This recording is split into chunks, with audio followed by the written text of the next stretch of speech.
Hello and welcome, everyone. It really is an honor to be in community with all of you today. I'm Dr. Jill Krakow-Zincraft, the Interim Executive Director of the National Women's History Alliance, and I'm thrilled to welcome you to this celebration of Women's Equality Day. I want to acknowledge the incredible hard work of the committee that planned this event, and I hope you will enjoy the program that they put together for us. But before we dive into the program, I also wanted to let you know that I'll be back at the end of the event to announce the winners of a few special giveaways as promised, so stay tuned. And so today, we are not just commemorating the progress we've made, we're honoring the women who have paved the way and those who continue to lead us forward. Your presence here is a testament to the ongoing struggle for equality and the spirit that drives this movement. Together, we will continue to break barriers, shatter glass, and inspire future generations. I want to recognize the exceptional women and men who serve on our board of directors and advisory committee. You will meet many of them who will be speaking tonight, and their dedication to our mission is invaluable. Their leadership has been instrumental in advancing the cause of women's history and ensuring that women's voices are heard and celebrated. And so as we gather on Women's Equality Day, remember that this is not just a moment of reflection, but also a call to action. We stand on the shoulders of giants, and it is our responsibility to continue their work, uplift one another, and ensure that every woman's story is told. And speaking of giants, it is now my great honor to introduce a true pioneer in the field of women's history, Molly Murphy McGregor, our co-founder and former executive director. She has spent over 45 years advocating for the recognition of women's contributions to history. Her tireless work was instrumental in the establishment of Women's History Month. Molly's passion and dedication have inspired countless individuals, and her legacy continues to guide us as we strive for equality. I now turn the program over to the remarkable Molly Murphy McGregor. Oh, thank you, Jill, and thank you for your outstanding leadership as the Executive Director of the National Women's History Alliance. We are so grateful to have you. Also, a special thank you for those being here today and for all the work you're doing for justice and equality. Lastly, I would like to thank Representative Bella Abzug, who in 1971 issued the legislation for Women's Equality Day to ensure that the anniversary of women winning the vote would be celebrated every year. And at the same time, we would have the opportunity to recognize the countless numbers of people who are responsible for that and who continue to work for the vote today. As Carrie Chapman Catt summed up what it took for women to become part of the Constitution, she said, "Winning the right to vote cost the women of this country 72 years of pauseless campaigning. Millions of dollars were raised. Hundreds gave the accumulated possibilities of entire lifetimes. And hundreds of thousands gave constant interest and aid such as they could. Young suffragists who helped forge the last links of that chain were dead. Were not born when it began. Old suffragists who forged the first links were dead when it ended." Clearly, Cherry Chapman Catt is passing the challenge and the torch to all of us. Now, I would like to introduce my friend and colleague, who for her entire life has been working for justice and equality as an educator and filmmaker, who founded Wild West Women Films, and who today serves as president of the board of directors of the National Women's History Alliance, Martha Wheelock. Thank you, Molly. And thank you all for joining us today as we honor the legacy of our foremothers who fought bravely to widen the margins of women's lives and advance women's rights. These courageous American women dared to envision a life beyond the confines of the established patriarchy, beyond motherhood and domestic servitude. As early as 1776, Abigail Adams warned her husband that, quote, "unlimited power was in the hands of the husbands. Women were determined to foment a revolution and not be bound to any law in which they have no voice or representation," end quote. and foment a revolution they did. In 1848, at the Seneca Falls Convention, Elizabeth Cady Stanton demanded just basic rights: the right to an education, to own property, to speak in public, to work and receive fair wages, and the right to vote. That was a really dangerous demand of all.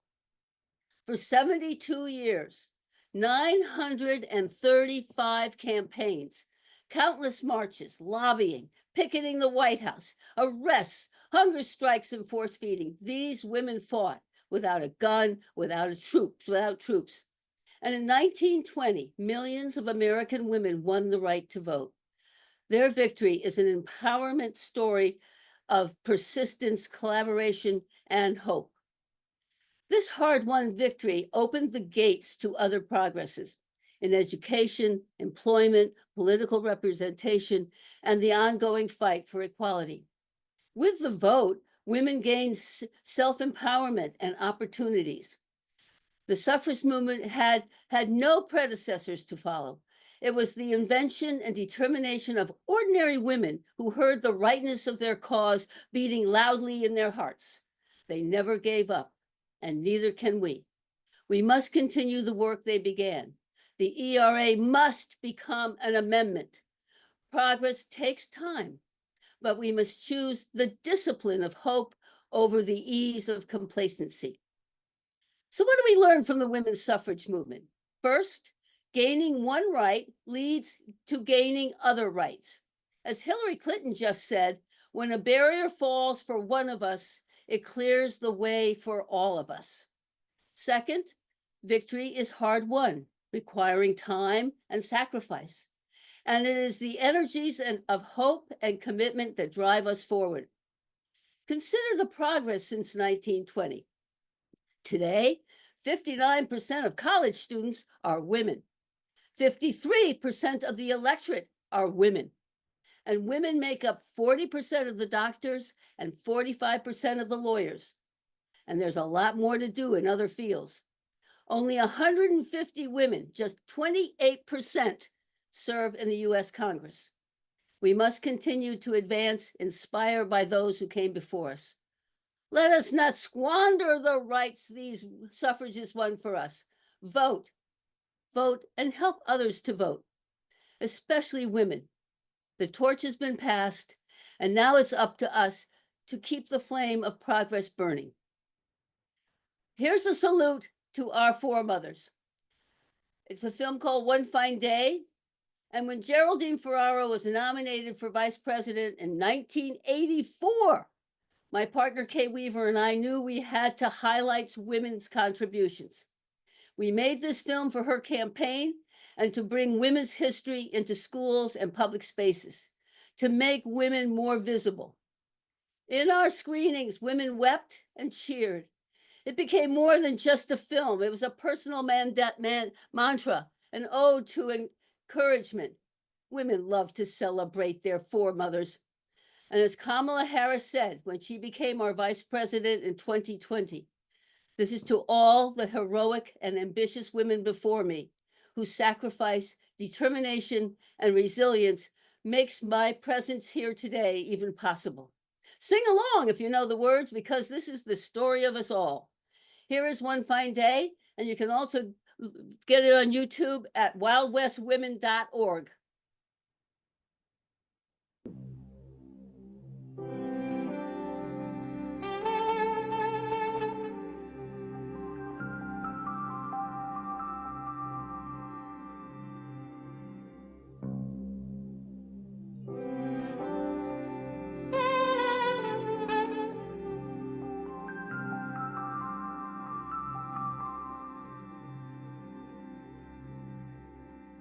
She sits at her desk on a cold night in New England.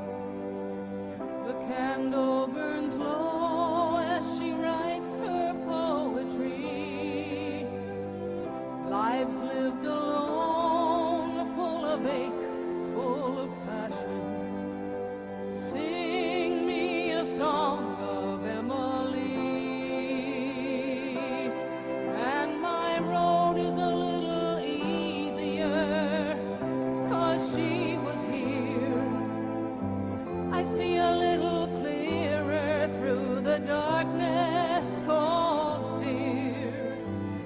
Sister, take my hand, it's with you I make my stand, and we'll be all we can one fine day. Daughter of Nebraska, lover of women, painting with words the music she hears. Her letters are burning, but her life is not forgotten. Willa Cather, Red Cloud pioneer, and my road is a little easier, 'cause she was here.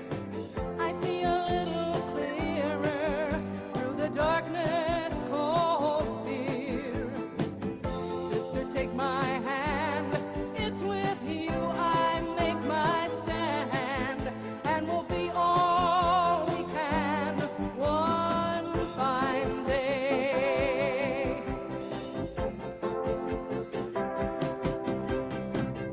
Preaching the word, doing time for freedom, tearing down the altars to hate and bigotry.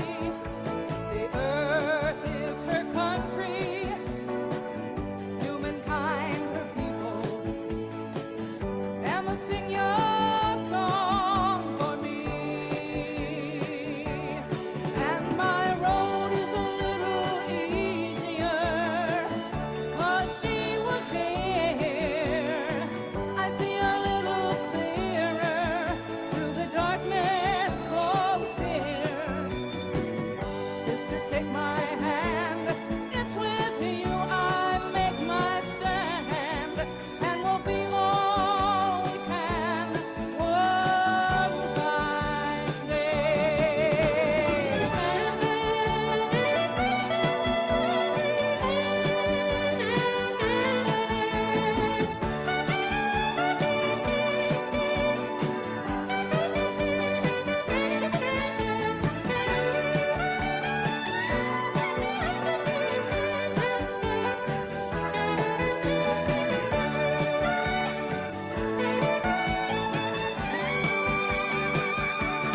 And my road is a little easier, 'cause they were here.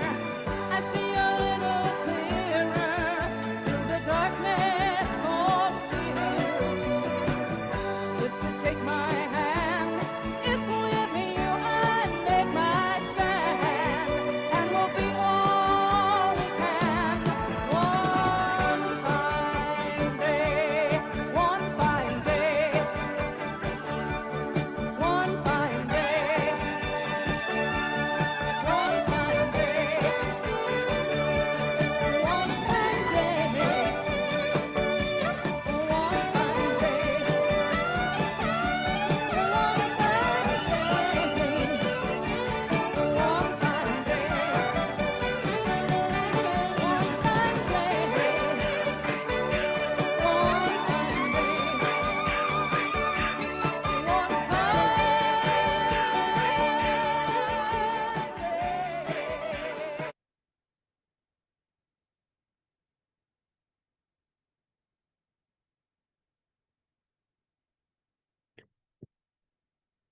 I'd like to give you our next presenter, Rosita Stevens Halsey. Rosita is the biographer and the distinguished niece of the great Reverend Pauli Murray and the founder of the Pauli Murray Center for History and Social Justice. In addition to perpetuating the legacy of her great aunt Pauli, Rosita has been an educator, counselor, and the director of nonprofit organizations. She's an engaged activist and an inspiring storyteller. Please also learn about Reverend Pauli Murray, a legal advocate for justice and equal rights. She worked on the Brown versus Board of Education argument and on the 14th Amendment rights alongside Ruth Bader Ginsburg.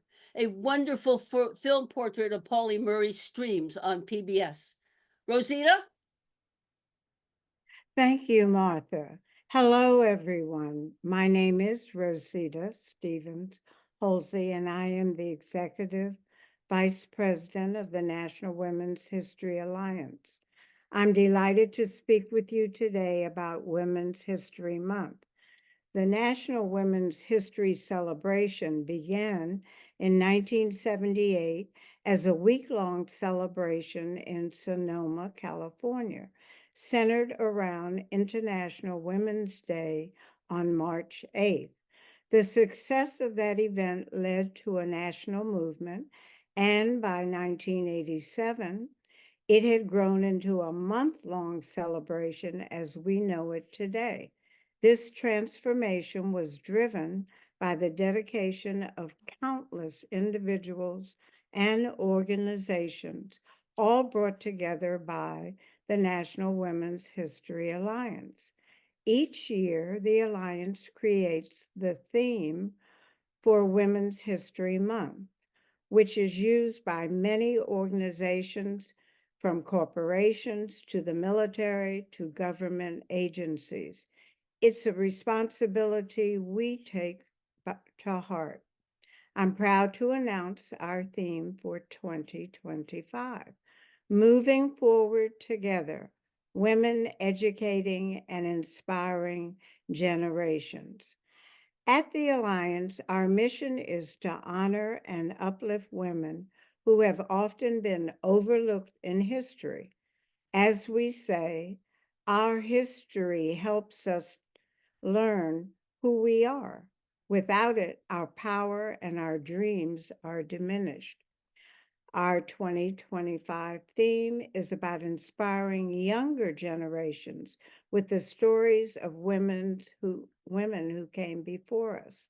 We hope that you will join us in celebrating and recognizing the achievements of women in all areas of life: science, community, literature, education, and beyond.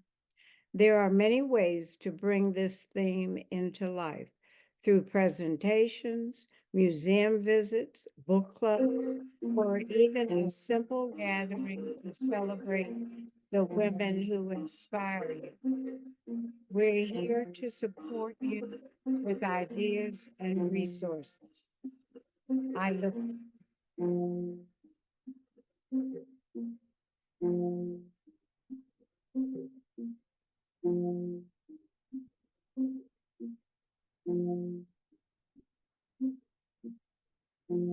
I look forward to celebrating Women's History Month with all of you. It's my honor to introduce two incredible women who are fellow board members. First, Reverend Dr. Terry Ofori, and whose wisdom and passion continue to inspire us all. And alongside her, Cynthia Robinson Smith, a dedicated advocate and powerful voice on our board. Please join me in welcoming them both.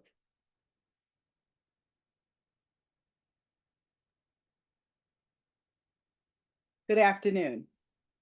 My name is Cynthia Robinson Smith, and I'm a National Women's History Alliance board member and a founding member of our Black Women's History Committee. I have been a women's historian and performer for 13 years now. My mission was to participate in my children's education initially in a new and innovative way. What I did not realize was that by researching and learning about these women's stories, I would experience emotional and spiritual healing. Never underestimate the power of your own story. You never know how the fact that you made it through can help another woman have the strength and courage to believe that she can make it through too. I am also a wife, a mother, a daughter, a mentor to my 3 daughters, and a mentee. Today, I am thrilled to discuss our 2025 Women's History theme, Moving Forward Together, Women Educating and Inspiring Generations. Since our inception, the National Women's History Project has championed the inclusion of women's stories in education, ensuring they are recognized and celebrated. Our theme for 2025 will guide all of our initiatives, focusing on unity, collaboration, and progress. We have developed a toolkit to help educators and community leaders engage with women's history in meaningful ways, inspiring future generations. Education and mentorship are at the heart of our mission. Through intergenerational programs and our National Women's History Month campaign, we are dedicated to deepening appreciation for women's contributions to history. Why is this important? Our future depends on teaching and inspiring others. Our goal is to honor those who came before us while empowering all those who come after us to carry the torch forward, creating a rich legacy. Looking ahead, we have exciting projects that will continue to support our 2025 theme. I encourage each of you to get involved, whether by volunteering, contributing, or spreading the word. Your participation is vital. Thank you for your commitment to this cause. Let us continue moving forward together, ensuring women's history is celebrated every day, not just once a year. Thank you. And now I'm turning the program over to my accomplished colleague, Reverend Dr. Terry Ofori. Thank you, Cynthia. Good evening, everyone. It is truly an honor to be here today with such a diverse and powerful group of women, ranging from bright-eyed high school students to wise and seasoned seniors. My name is Terry Ofori, and I'm a proud board member of the National Women's History Alliance. I am deeply compassionate about our mission to ensure that women's contributions to American history are not only recognized, but also celebrated and passed down to future generations.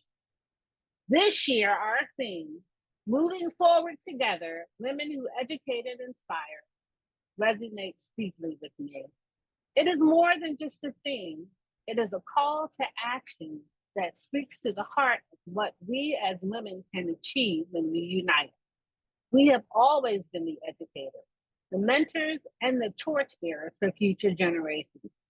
But today, we must also be the historians, ensuring that the stories of women like ourselves and our foremothers are told, preserved, and revered.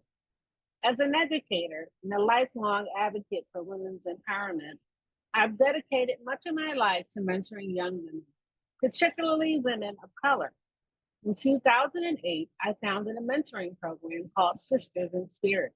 This program was created with the vision to empower women through spirituality, a source of strength that has always guided my journey. Our work at NWHA is essential because education is the most powerful tool we have to change the world. When we teach young women about the contributions of those who came before them, we ignite a spark of possibility. We tell them, you can do this too. You too can be a trailblazer, a leader, and a world changer. This brings me to a moment in history that fills my heart with pride and hope. The nomination of Vice President Kamala Harris as a Democratic nominee for President of the United States. Her story is a testament to the power of perseverance and the importance of representation. For the first time, millions of young women, especially women of color, can see themselves reflected in the highest echelons of leadership in this country. Vice President Harris's journey is more than just her own. It is a beacon of hope for all women, showing us that the highest glass ceiling can indeed be shattered. At NWHA, we understand the significance of these moments. We are committed to creating educational resources and initiatives that highlight the extraordinary contributions of women throughout history, whether it's through our Women's History Month campaign, educational toolkits, or grassroots outreach. We are working tirelessly to ensure that women's history is woven into the fabric of our society. But we cannot do this alone. We need your voices, your stories, and your passion. As we move forward together, I encourage each of you to join our campaign to ensure that contributions of women inspire not just us, but other women. Let's continue to educate, mentor, and inspire. Let's make sure that the stories of all women, like each one of you, are told, celebrated, and remembered. Thank you for your dedication to this cause. Together, we will move forward, making history every step of the way. Now it is my pleasure to introduce two remarkable leaders, fellow board members, Diapa Mpazwa Masia and Kuthi Durasam. Their dedication to advancing our mission and their passion for empowering women is truly inspiring. Please join me in welcoming Diapa and Kuthi to share their insights with us today. Thank you. Hello, everyone. My name is Krithi Durisamy, and I am so honored to have gotten the opportunity to speak here with all of you today. I am going to my freshman year at University of Washington, and along with being a student, I have been a proud board member of the National Women's History Alliance since 2022. And while those 2 years may seem long, the NWHA has been standing much before that. The National Women's History Alliance has had a long, successful history, of which I'm sure many have heard time and time again, as we are, or at least I am, incredibly proud of and love to share it. The NWHA was founded in 1980, and after a hard 7 years, the organization led our communities into calling for March to be named Women's History Month. And at the helm of this history was our founder, Molly McGregor, who everyone was introduced to at the beginning of the webinar. Molly has had a profound impact, not only on this organization, but our communities as a whole, with her commitment to furthering women's rights and equity. But after a long 40+ years of guiding us and putting in the hard work, Molly has retired at the end of 2023. And before we start with the tears and before we start with you, we also want to share some happy news. As times change and as communities grow, we want to encourage and uplift younger generations to join the cause and continue the work our foremothers have done to advance equity. And to jumpstart that, we are excited to announce our Passing the Torch campaign as Molly McGregor steps down to hand the reins of the organization she built from the ground up to our next generation of women's history makers. For this campaign, we have set an ambitious goal of $500,000, and before you look so shocked, rest assured this will go to good use in supporting the many impactful programs that the National Women's History Alliance offers. Your generous contributions will help us continue building our community of women's history enthusiasts and expand our initiatives, including educational resources, public outreach, and advocacy efforts. With this funding, we aim to ensure that women's history reaches every corner of our country and beyond, upholding and advancing the values that have always been at the heart of our mission. Your contribution is not only to protect everything our community members have built, but to learn and grow as the world around us changes at a rapid rate.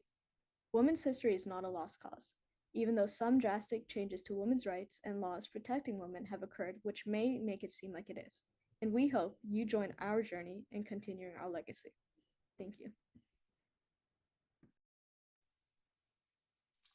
Hi everyone, it's an absolute pleasure to be with you all. My name is Leah Penakazu Masia, and I am super proud to be part of the NWHA board and also be part of this exciting moment, which is a mark in history. As a society, I think we've spent many years trying to differentiate ourselves, whether it's through generations, whether it's through anything that makes us unique. And one thing that's quite interesting is as somebody who is sitting here as a millennial who interacts with Gen Ys, Zs, Alphas, baby boomers, all of those. It's quite fascinating to understand that we all have certain commonalities and we all strive for certain similarities. And when I did a little bit of research, I realized that we're all here because we seek personal growth, professional development, and contribution to the broader world around us. And as you think through everything that you've heard today so far and seen the video earlier on, it's true that we all stand and have stood on the shoulders of giants. I mean, there's some giants that we've spoken about today, but others that probably go unnamed because the impact that they made in our lives wasn't maybe as substantial, but had a lasting impact. One of the things that I believe a lot of us speak about that is true to all of us on this call today is the fact that we benefit from these sacrifices and hard work of the amazing women that have come before us. I am so grateful to be part of an organization that allows us to say thank you. This is an organization that allows us to pay it forward. We tell amazing stories that help shape today, our present, but also our future. Being a member of this organization has enabled a lot of us continue to tell the stories of amazing women in history and to celebrate them and to be able to tell our stories that are going to be impacting the future generations. One of the things that people ask is, why are you a member of the NWHA? The big reason is it's part of a community. You are part of a community of amazing women and men who are like-minded, who want to make a difference, who want to make sure that women feel empowered and have an opportunity to actually empower and make a difference. And it's about advancing equality. And most importantly, it's about reminding all of us where we came from. As a member, you get to be part of a community that is promoting history. You get to help move the needle when it comes to gender equality issues. And you get to be part of a community that really truly honors the past and also helps us move forward as a society. Everybody always says, well, what does that mean from a practical standpoint? Well, it translates into opportunities to get involved in webinars like this, where you get to learn about amazing women that came before us. You get to hear about how you can make a difference, how you can engage with different people who are like-minded. And one of the things that I personally take joy in is you also get discounts. We get 15% discount on a lot of the stuff that we sell in our store. And I think the main thing to remember as you walk away or as you engage in us in this conversation, it's about phenomenal women. There are so many phenomenal women that we have all experienced in some shape or form and are experiencing today in this conversation. And all of these women tend to go unrecognized and unpraised. And this is an organization that allows you the opportunity to say thank you and to pay it forward and really, really, really, truly cherish all the amazing achievements. So I am honored to be able to pass over to Kruthi, who will introduce you to my fellow colleagues. And now, please join me in welcoming our amazing Q&A speakers, Nicole Garcino and Diana Modashi. These women have been integral parts of our organization, and there are no others better to answer your questions. Good. Thank you so much. Again, welcome, and I'm so glad all of you are here. I did see, before we get into some meaty questions, I just wanted to answer a quick housekeeping question because I see a lot of you are asking about the toolkit. And so after this event, and Jill, forgive me if I'm wrong, but I think it's give Jill a day or two, and you're going to get a very resourceful email with a lot of links, a lot of information in there as follow-up to today's event. So look for that. The toolkit links will be in there. So next, I would love, Diana, if it's okay, for me to ask a question of you here. I see that I think you would be amazing at answering. One of the questions is, how can my organization get involved? Because I know, Diana, you've done a lot of work in the community. You were on this board for many years, but you also were great at linking this organization with others in your local community. You know, you do a lot where you rally all kinds of people together. And so how can someone who is in an organization in their own town get involved with this message? Well, for the past several years, I take the theme that the National Women's History Alliance uses, and either I would organize for one of my groups in the community. We will either have a tea or a luncheon, and we will honor other women in our community that are doing things around those particular things. Like our theme last year was women that advocate for diversity, equity, and inclusion. Well, in March, Women's History Month, we had a luncheon in the community, and we honored 5 women in our community that were doing amazing work. And that allowed a lot of people in our community to know what they were doing, how they can get involved. So they learned about what was going on in their community and these amazing contributions by their fellow citizens. And they learned about the history of women who've gone before them through our connection with the National Women's History Alliance. And that has been amazing. I enjoy and I look forward to doing that every year. And sometime on Women's Equality Day, we have had events too in the community around the same issues. And we get women and men involved, because it's very important from our perspective, is that we bring along people when we provide the education and the road for them to become involved, and we become more inclusive by doing that. And we invite not only the women, but the young boys and the men. And you just touched on something that is another question we get is this just about Women's History Month? And it's not. We have resources online. It sounds like you've been amazing at running events all year long that uplift these, not just in March. So definitely. So that leads into the next question is, if for individuals, if you're a teacher, an educator, a parent, just someone very active in their community, where can I find resources? What does this organization have to help me in my community get out the word? Do you want to take part of that? Sure. Well, in addition to resource material that people find on our website, and I hear from people in the communities or places that I have gone and spoke, that they use those resources and it's been invaluable for them. The other thing too, they can buy the books that we may showcase. We point out the information. The libraries use our resources. Different organizations use our resources, and that helps people to sort of expand our broad knowledge and open it up for people in the community to get information. And that has been wonderful. I think another thing that we've done a lot, and I even see someone mentioned it in the chat, is provide speakers. So Yes. any one of the board members, any one of the very active members, like Diana just went off the board, but you're very involved still.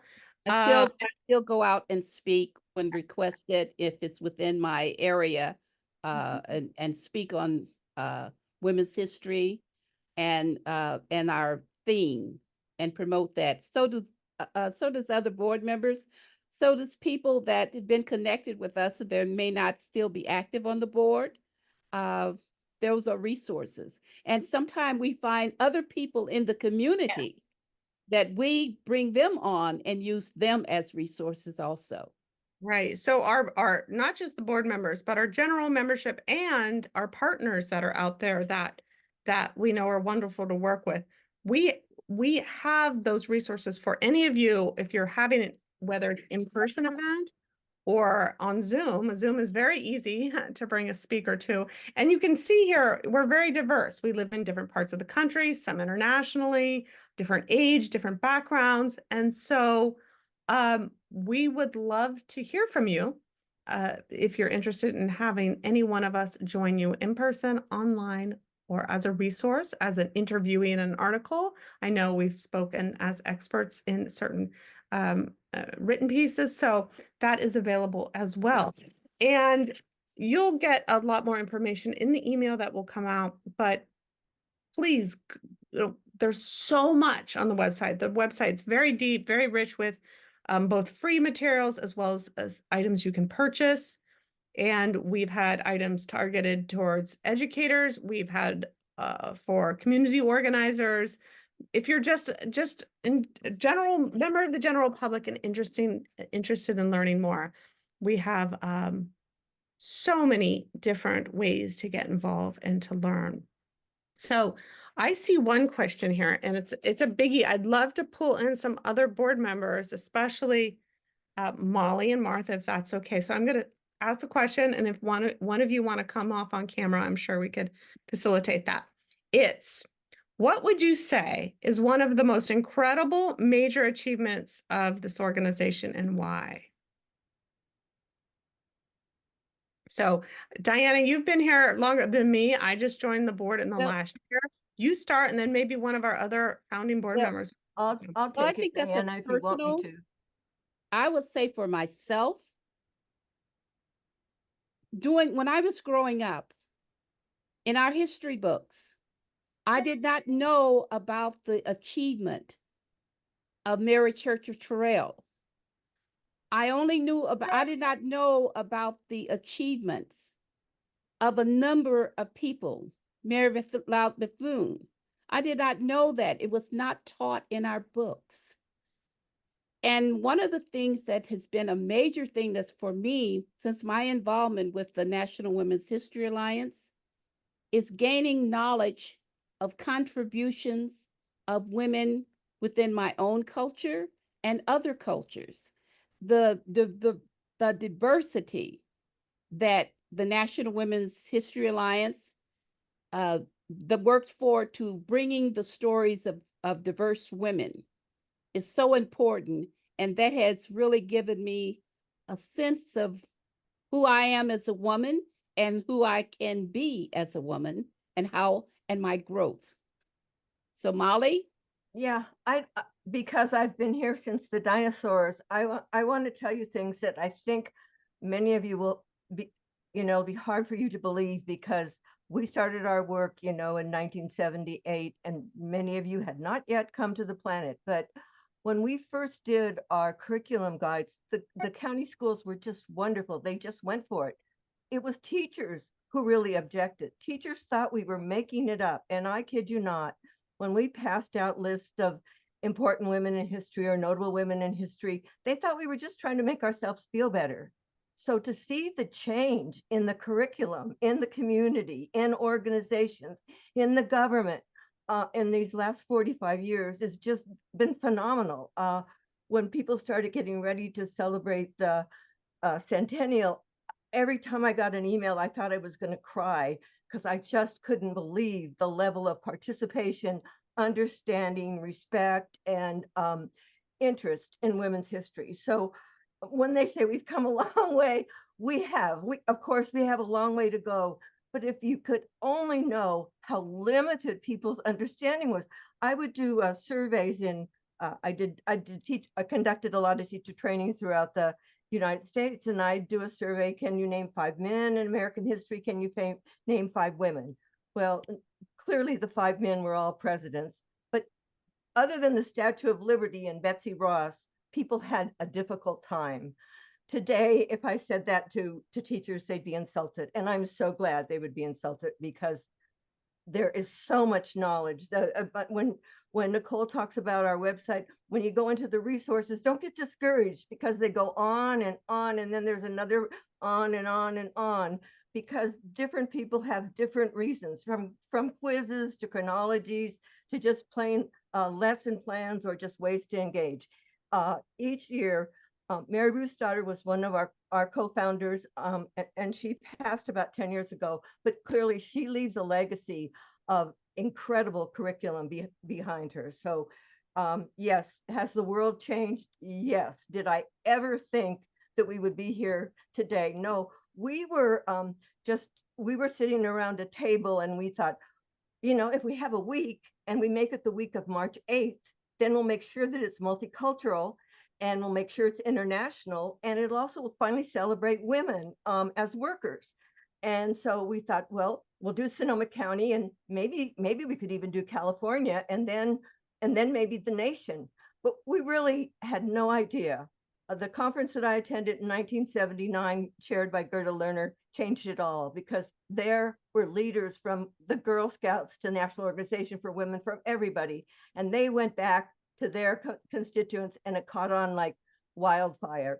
I got a call from President Carter in 1978, 1980. And I got this phone call, and it said, this is the White House calling for Molly McGregor.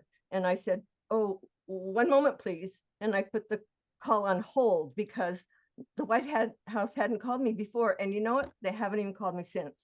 But they don't need to, because they're taking action. And that's what this is all about. It's not about words. It's about what do we do? So anyway, thank you for the question.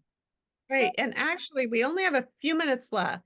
We had a great question about how we choose our themes, and that might take a little more time than we have left. But I would love, there's the second half of that question, and I would love to ask, what has been your favorite theme?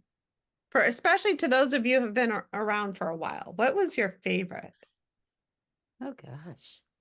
I Well, so many that's questions, a hard Diana. question for me to Mhm. ask because each year, whatever theme we've had, I have gained new knowledge of Mhm. different women that I did not know about and their contribution. I mean, my knowledge base has been expanded.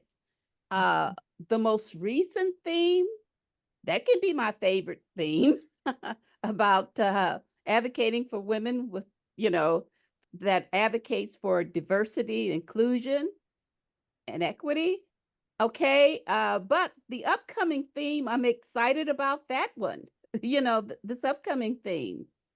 So I can't really say, but as far as how our themes are chosen, we get our themes from the board members, we get our themes from members and partners. We get those people submit these themes and then we vote on those themes.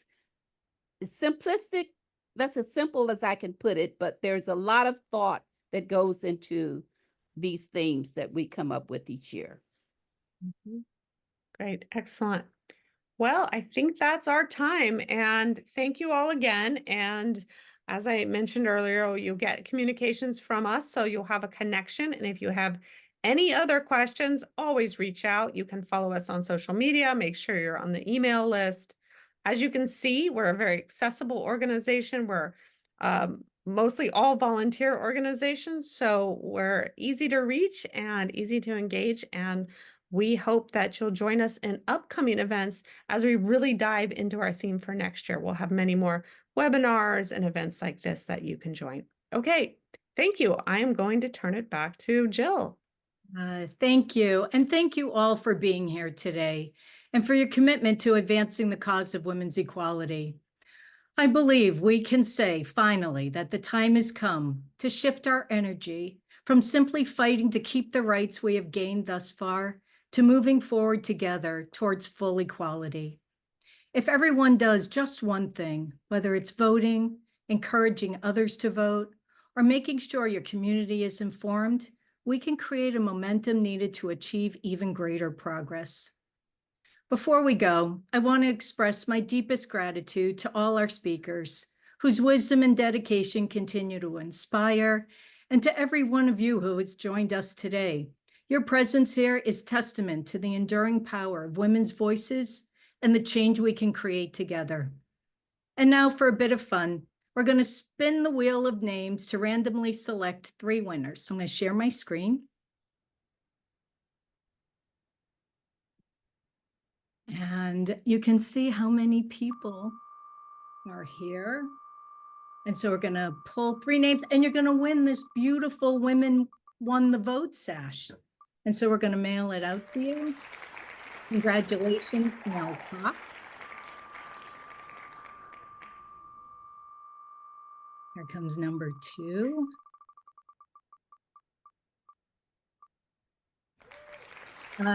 Julia Tavares. And last one,